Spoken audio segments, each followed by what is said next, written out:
Yo guys, in this video I'm going to run through each different part of a race in F1 Manager 22 with the goal to show you how to manage a full race efficiently. F1 Manager 22 can be a daunting game, there's certainly no question about that. But once you break down each section of managing your drivers, you can quickly start to utilise all of the available tools at your disposal to take your favourite drivers towards the front end of the grid. I'm going to start this video by looking at how to manage your fuel, your tyres and your ERS throughout a race, and then I'll touch on pit stops and race strategy. Before I go any further, I just wanted to ask that if you enjoy this video or any of my other videos, please drop it a like and consider subscribing. I release daily and weekly videos about sim racing, F1 22, F1 Manager 22 and reviews, and a whopping 72% of you guys who watch my videos haven't subscribed to my channel yet. So if you do enjoy this video, it would really help this channel grow and allow us to do more things and create more videos if you subscribe. But let's jump right into the first thing I want to look at, and that's fuel management, as this is probably the easiest thing to manage during a race. Just don't watch my first episode of my F1 Manager playthrough at Bahrain, because that's really not a good example of how to manage fuel. He's out of fuel, he's slowing. Lando, no. What have I done? What have we done? Lando's just stuck. He's out. He's retired. No.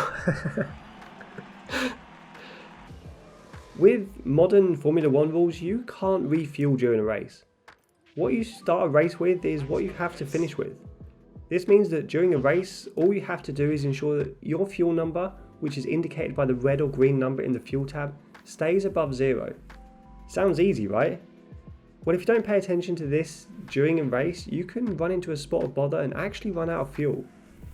Throughout a race, you can instruct your driver to use more fuel or try to conserve fuel. These commands will affect their overall lap times as well as increasing or decreasing their fuel usage. The push mode will increase your lap time, but it will also use the most amount of fuel per lap. Balanced will give you consistent lap times with average fuel usage. And conserved mode will result in slower lap times, but it will save the most amount of fuel per lap. If you find yourself with a fuel deficiency indicated by a red minus number, you'll have to consider conserving fuel at some point during the race. The best times to do this are if you're in a DRS train and finding it hard to overtake, or when you have a big gap to the car behind you. If you conserve fuel with cars directly behind you, you'll be at risk of being overtaken. So try to use the conserve fuel mode strategically when it will least impact your race. In the race strategy screen at the beginning of a race, you can choose how much starting fuel your driver will have. You can either underfuel them or overfuel your driver. Underfueling them will start them with less fuel than is actually needed to finish the race. This will result in your driver having to conserve fuel at some point during the race. The benefit of this though is that you'll have a lighter car at the start, allowing you to put in faster lap times. This is a really good advantage, especially at the start of a race, and especially if you want to gain a few places immediately.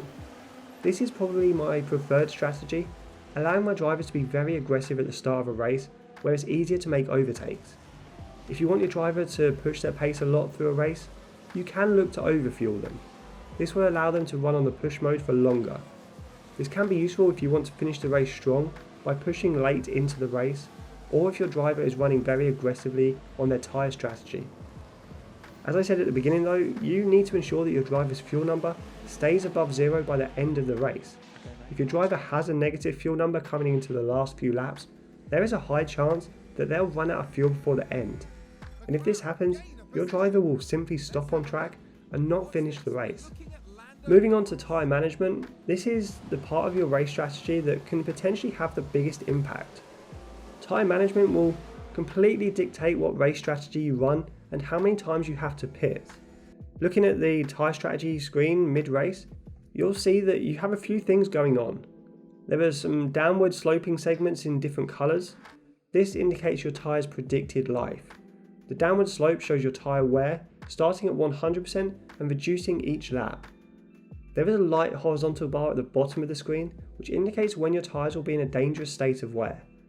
This is generally around 30% of tyre life remaining. You should try to not let your tyres get into this section, otherwise your pace will be dramatically affected. If you push your tyres right down to the bottom of this bar, they can fail and you could get a puncture. Then you'll notice a white line that follows the coloured blocks. This is your actual tyre wear. This will roughly follow the coloured blocks but can dip below or stay above depending on how well your driver is saving their tyres. You can directly affect how hard your driver pushes on their tyres using different pace commands. Aggressive pace modes will reduce your tyre life but increase your overall pace, while lighter modes will conserve tyres while reducing tyre wear. The attack mode is the fastest but gives you the largest increase to tyre temperatures and tyre wear, and conserve mode will make you run the slowest on track, but it will give you a large reduction to tyre wear. If you notice the white bar is running below the coloured segment, this means you're wearing the tyres faster than predicted. I'd suggest that you reduce your driver's pace to help conserve some tyre life. But if your driver is kind on their tyres and the white line is tracking higher than the coloured block, this indicates you have extra tyre life than predicted. In these scenarios, you can either push your driver's pace more to utilise this extra tyre life, or you could look to continue to conserve the tyres and pit later into the race. This may open up alternative race strategies such as one stopping instead of two. If you're racing behind another car or on an aggressive pace mode, you should keep an eye on your tyre temperatures. Increased tyre temperatures will increase the rate at which your tyres wear. Hotter tyres result in more tyre wear.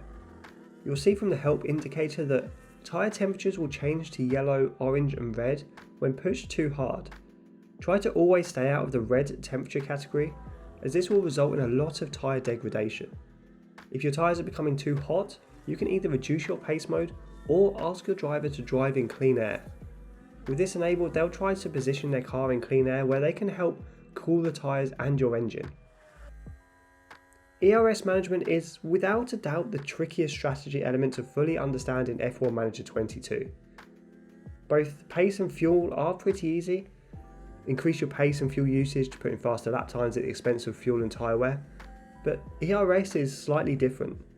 I'm going to look at how ERS works here and give you the overview, but I have created a more detailed video all about ERS management and the best ways to manage your ERS throughout a race.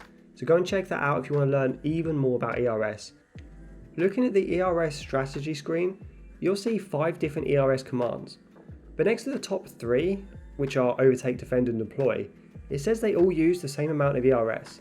So why are there 3 different ERS options? Simply put, these 3 ERS strategies use on average the same amount of ERS each lap, but it allows your driver to deploy ERS strategically around a lap in different ways. Overtake, for example, will tell your driver to burn a lot of ERS all at once to try and overtake the car in front. Defend is pretty similar, but your driver will be focusing on defending from the car behind. With both of these ERS modes, I'd suggest you manually enable and disable them throughout a lap. For example, if you're about to try and overtake someone, turn ERS up to overtake as your driver is a couple of corners away from the longest straight on the track. This will tell them to close the gap and use a lot of ERS to try and make an overtake down the long straight. Once you guys are ahead or the overtake attempt failed, you should then drop the ERS mode back down to neutral.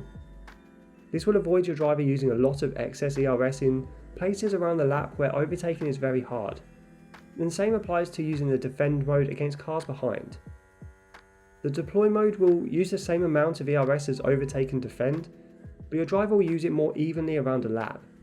This will help them put in an overall faster lap time than when using overtake.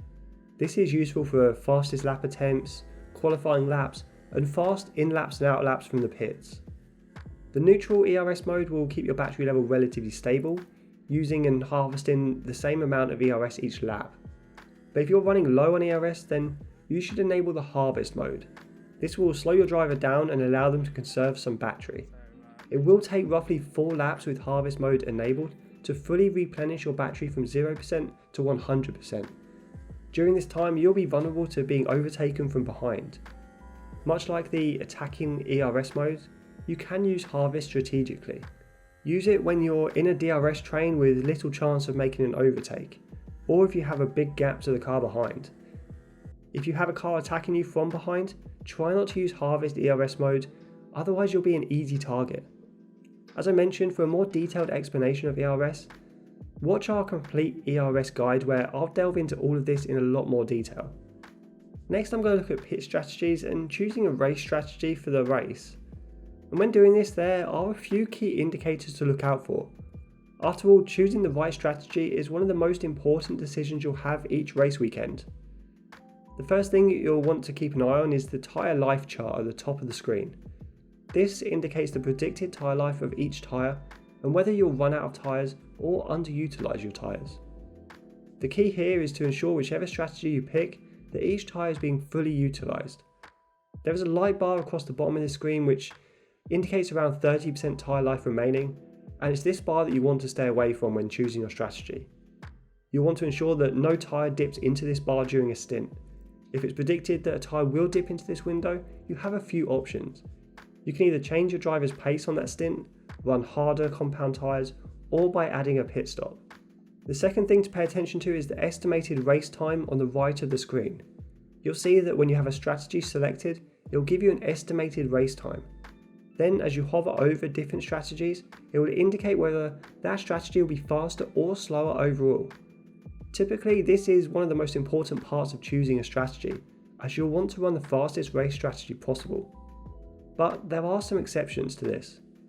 If you're starting towards the back of the grid, for example, you may want to run a one-stop strategy, even if it isn't the fastest overall. The cars in front may be holding you up, so running a long first stint can open up the opportunity to be fast later on when you're out of traffic. Or you may prefer an aggressive 2 or 3 stop strategy to try and overtake cars on track. It may technically be slower than some other strategies, but these external factors need to be considered. And finally, you should always check the predicted weather. If it's likely to start raining during a race, you may want to time your pit stops with the rain. This can result in you making fewer pit stops than those around you, giving you a crazy good advantage. During the race, you'll notice that there is a 5 or 6 lap window that is considered your pit window. You'll be notified by your race engineer when one of your drivers enters this pit window. This means that you should be looking to pit your driver within the next few laps, but you don't always need to pit on the exact lap that you selected in your initial race strategy screen. Different factors throughout a race will almost always mean you'll be pitting a few laps earlier or later than planned. If you're racing other cars hard before your pit stop, you may have more tyre wear than anticipated, forcing you into an earlier pit stop. Or if you're in a comfortable window with no cars around you, you may be able to conserve tyres and run longer into the race before you pit. I would highly recommend keeping an eye on cars around you. If they're within a couple of seconds and they pit before you, they may be tempting to undercut you. This means that they're pitting onto newer, faster tyres, and they'll be putting in faster lap times when they exit the pits. This will allow them to close the gap to you if you don't cover their strategy call and pit as well. You can also use this strategy to try and jump cars ahead of you in the pits. If you're being held up, for example, you can pit a lap or two before the car in front, and then when you exit the pits on faster tyres, you should be able to put in faster lap times and jump the car ahead of you by the time they exit the pits. Overcutting is the opposite of undercutting. It's essentially staying out on track longer than cars around you to gain an advantage. This works very well if cars around you exit the pit lane into other traffic. The slower cars can slow them down, allowing you to continue to put in faster lap times, despite the other cars having newer tyres.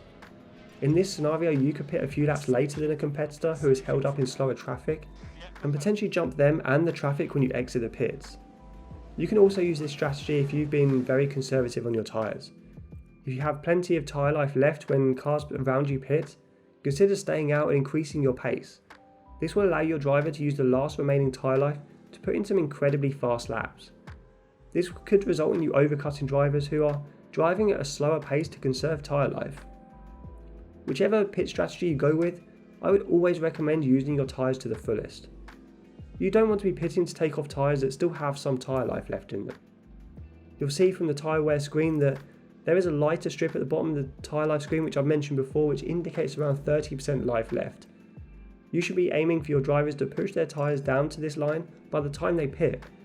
If their white tyre life bar is higher than this lighter segment coming up to a pit stop, I'd recommend allowing them to push their pace to fully utilise their tyres. Hopefully these tips will help you manage races in F1 Manager 22. While racing, don't worry if you run out of fuel, ERS or tyres during a race. Simply use that experience to ensure that the next race is more positive. For a great example of this, check out my first ever F1 Manager 22 race, where I completely ran out of fuel on the last lap. And then watch our Spanish race, where we're competing for the win. In just a few races, I completely turned around my team's fortune by utilising these tips above. If you have found this video useful, please subscribe, as 72% of you guys who watch my videos haven't actually subscribed to my channel yet. Subscribing will allow you to be notified when I drop new videos, and it will also allow us to create more content and produce better videos. Also, let me know in the comments below what you think of these tips and what's working for you in F1 Manager 22. I try to read every comment I get and I reply to as many as I can. But until next time guys, I will see you on track.